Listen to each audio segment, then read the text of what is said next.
Friends, it is the ADHD lady here, and I know that I don't post a lot on my YouTube, but it is something new that I am trying to add in at least a few times a month in this 2022 year. So for this video, we are going to be talking about a technique other than Pomodoro. I personally don't like Pomodoro. I don't think it's super ADHD friendly. It's certainly not friendly to ASD because what it's doing is it's creating a whole bunch of additional transitions. So let's first talk about what transitions are. So transitions are when we switch from one task to another. There can be other transitions like, transitions in seasons, transitions in our own lifestyles where we're transitioning from being single to married or from, not having children to having children. Those are all transitions as well. But what I'm really talking about here is going from work to a break or from cooking to doing the dishes. So these are all transitions, but also something else that is a transition that we don't always think about is when we have to stop our work and go into something else. So let's say you get interrupted while you're in the middle of trying to write an email. That was an unexpected transition. And the reason that this is a struggle for ADHDers is because when we're interrupted or when we have to stop what our focus was and go do something else, like let's say you're cooking, but you forgot an ingredient and you need to go get it out of the cabinet. Well, on your way to the spice cabinet, you might notice that the dog looks funny right now. Oh, I didn't feed her yet. So then you go to the fridge and you're distracted and you go and feed the dog. And then you completely forgot what the transition that started all of this was to begin with. Oh, right, the spice cabinet. So this is why transitions are difficult for ADHDers, because each transition is a new opportunity to be distracted.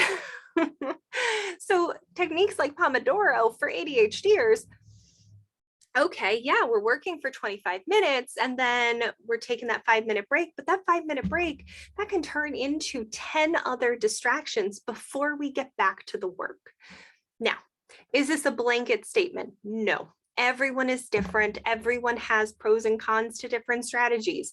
Pomodoro might work for you. And if it is working, do what works. But if you're like me and you found that Pomodoro wasn't so great, I have something else for you guys. Now, real quick, I do want to talk about why Pomodoro can be a challenge for ASD, because for us, for autistic people, transitions aren't necessarily going to be a distraction place like they are for ADHD, but transitions can be very uncomfortable for autistic people. So, we get thrown off because our brain was prepared to do something else. And it can be very difficult for us to handle those transitions without an appropriate prep period. So a way that you could make Pomodoro work if you are autistic and you don't have the distractibility piece being an issue would be maybe to set a countdown timer. So I've got 5 minutes until the break. But even then, 25 and 5 still doesn't give you enough room to mentally prepare. So I have something else to share with you guys.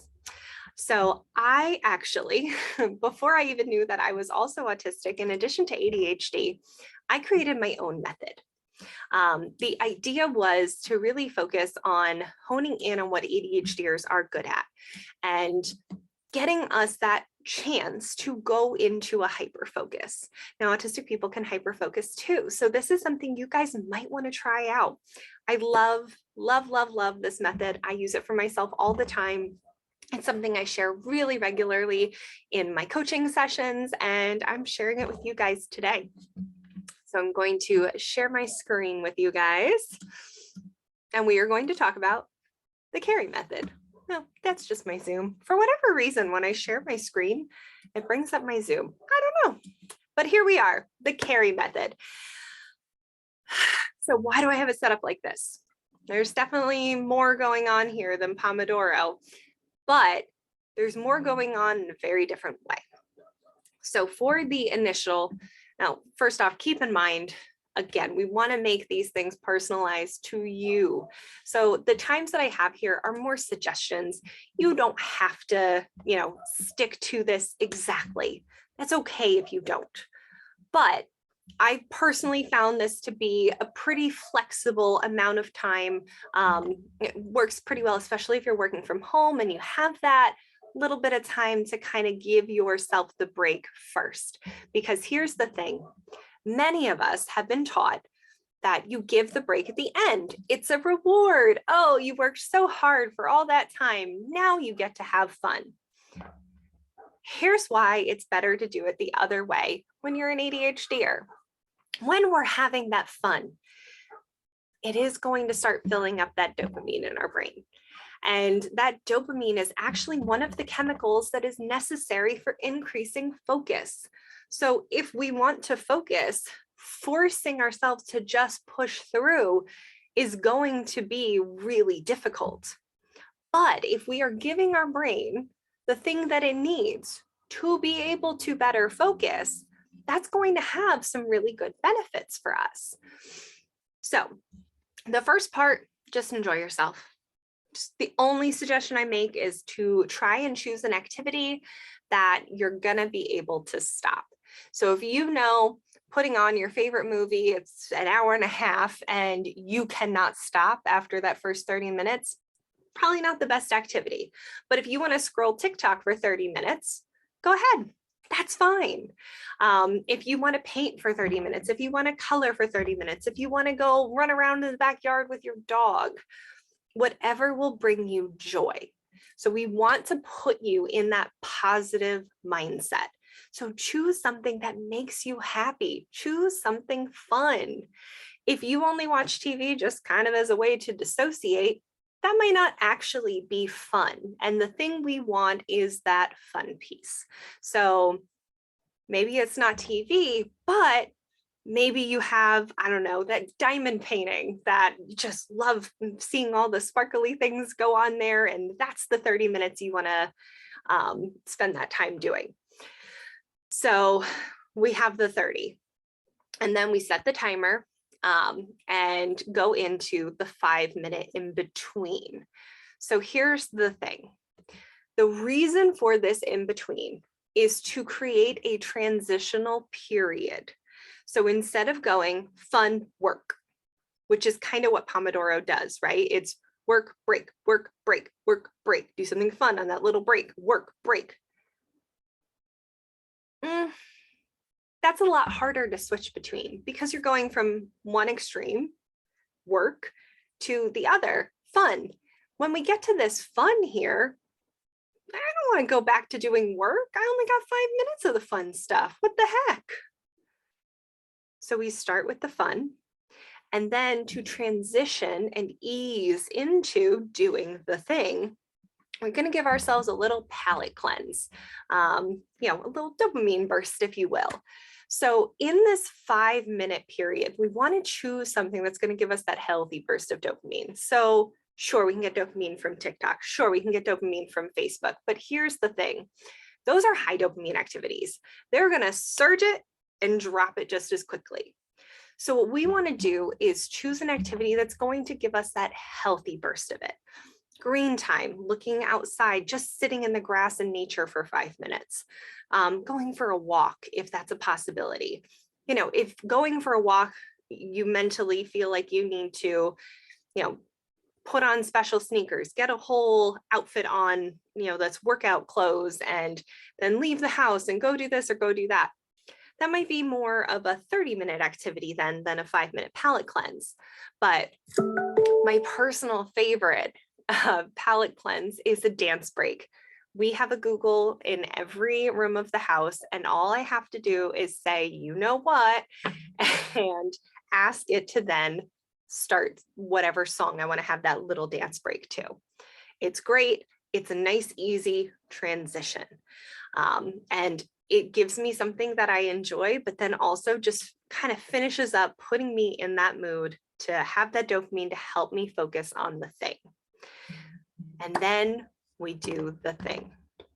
So when you are in that 15-minute zone, If the task that you are looking to work on just feels like it's too much, it just feels overwhelming, I don't even want to start.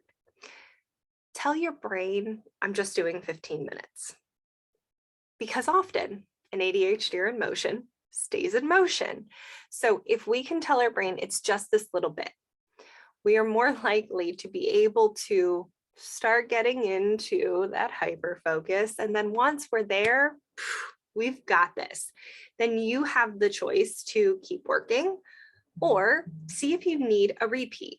Now, when you repeat, you don't necessarily have to do 30 and 5 again. You've got to figure out what's going to work best for you. So if we get to repeat and you're like, you know what, honestly, I think I just need another dance break, take the 5-minute dance break. If you get to that 15 minutes though, and you're like, no, it's this thing is just really, really difficult, then maybe you do 15 minutes of fun and then the 5-minute palate cleanse. The other thing though to keep in mind is that if you are doing the 15 minutes and the timer beeps and you are in the zone, keep working. You don't have to stop just because the timer goes off. And then, if you do have a certain time that like you have to leave or go to a meeting or something, of course, set some countdown timers to that next event so that you don't get too sucked in and then completely forget to go and do the other thing. But if you are working and you've got the rest of the afternoon to just roll with it, keep rolling with it.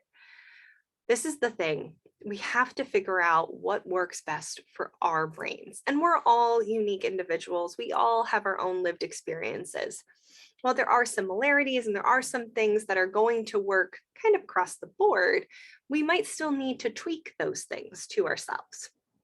The one thing I can say is if you choose to keep working and after about 45 minutes, you find yourself going for that phone. And oh, look, we just happened to open up TikTok. Your brain is saying, okay, I'm done. I need a break. Listen to your brain. You've hit 45 minutes of working. That's fantastic. If you pick up the phone and just kind of start scrolling, the time is going to fly by before you know it, unless you're making it an intentional choice. So if you go to pick up that phone and you realize, oh, wait, hold on, I'm in work mode. Now I'm going to the phone. Take a few seconds to tell your brain, all right, we are going to watch TikTok for 15 minutes. Set your timers and make that time on TikTok, make that time on YouTube, make that time on Facebook, whatever it is, make it intentional. Because the more intentional we make those types of tasks, the quicker our brain tends to get bored with those types of tasks. It's not as boring when it's just something we've habitually keep picking up. But when we're saying, all right, I'm going to give myself this much time to do it, I found for myself and many other clients too, that our brains are kind of like, okay, well, that was nice and all, but I don't want to anymore. And you know what? That's fine. Then maybe we can choose something else that's going to be a low dopamine activity, but it's still going to give us that good level amount of dopamine instead of burst, drop, burst, drop. So that is the Carey method. I hope you guys enjoyed it. I hope that it works for you. You know, one cool thing that I've noticed is that for a lot of my clients and myself, we've been able to flip the time. It's the last thing I'm going to say on it. I promise I won't keep rambling on, but I hope this was all helpful. But zooming out just reminded me of that. So instead of needing the full 30 and then the 5 and only working for 15 minutes, what's happened for a lot of us is that, you know, we can just have that 15 minutes and do the palate cleanse and then work for the longer periods of time. Because that's the thing, is we will continue to build up the amount of time that we can go into that hyper focus. And you know, it's not super easy to just go, all right, I'm going to hyper focus now. That's not something that many of us are capable of doing. You hear people talk about it, but they don't even know how they do it. So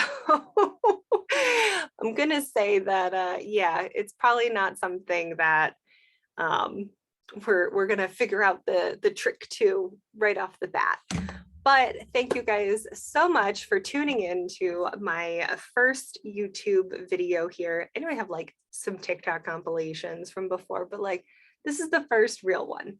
And I hope to be providing more content like this in the coming months. I'm an ADHDer though, so we'll see what happens, but I have enough on my plate. But you know, I really do want to continue to provide these resources for a community that is so underserved.